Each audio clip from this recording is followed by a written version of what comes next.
Hello, everyone. The clip you're about to hear is from one of our exclusive Patreon episodes on a recent horror release, and just like all of our other episodes, it might include major spoilers for said horror release, so don't listen to it if you haven't already seen it. You've officially been warned. And if you'd like to hear the full episode, just head on over to patreon.com/horrorqueers and subscribe today. Without further ado, here is your exclusive Patreon clip. That scene when she finds out her brother is dead, it is... It's God, so good, it's so right? hard. It's really good, and it's really hard, and it feels like something, like I remember watching this the first time and thinking, it's fine, it's a little bit slow. Where are the kills? Yeah.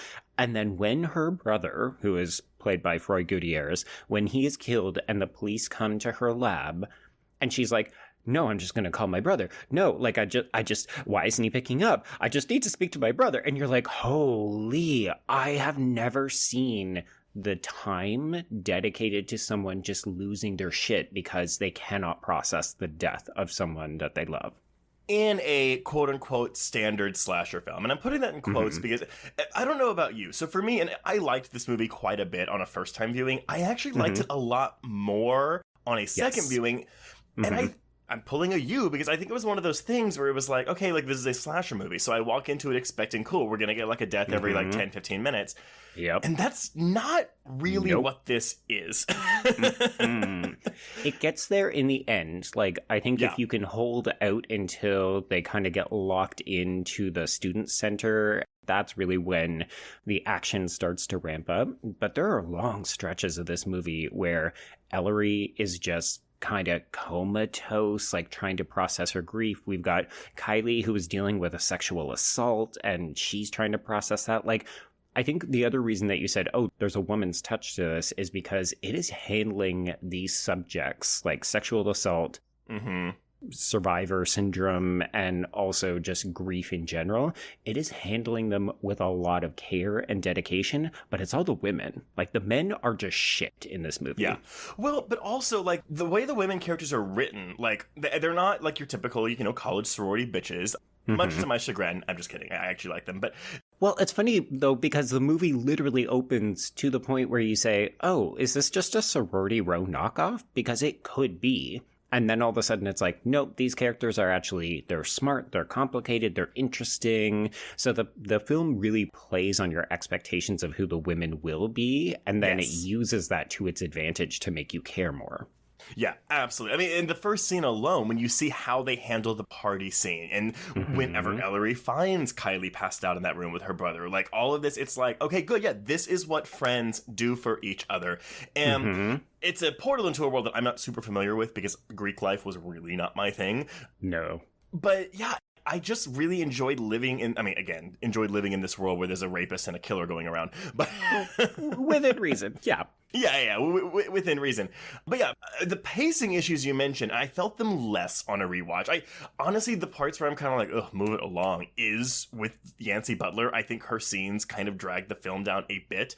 But watching it again, knowing that this was a college rape movie, which is a weird descriptor, but like first, and a slasher second.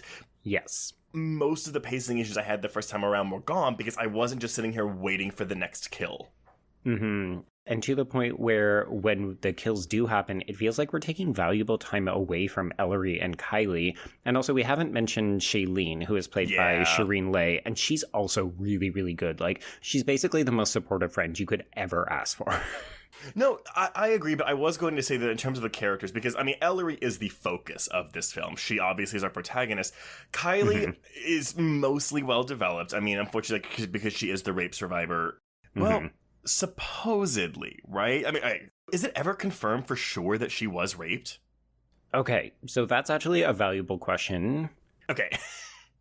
Because we don't get clarification. I take it as yes. I actually read that both she and Wes, again, that's the Froy Gutierrez character, I get the impression based on the way that they don't remember or they have memory lapses, and we see that literally encapsulated in the film in the way it's edited and they get like flashbacks and stuff.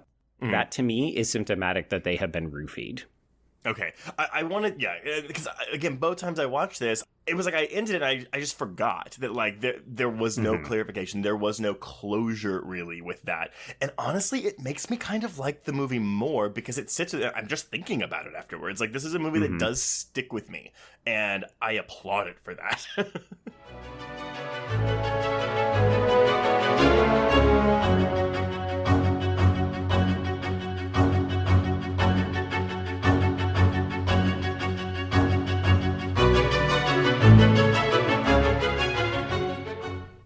It was late in the afternoon when the professor and I took our way towards the east, whence I knew Jonathan was coming.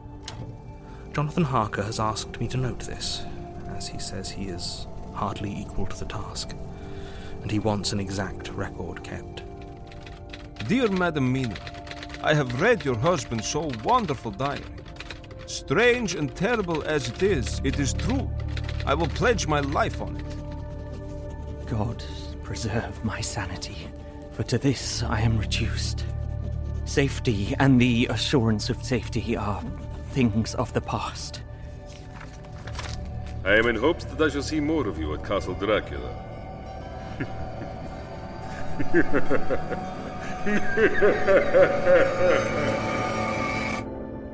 Listen to Regarding Dracula wherever you listen to podcasts, or find us online at bloody.fm.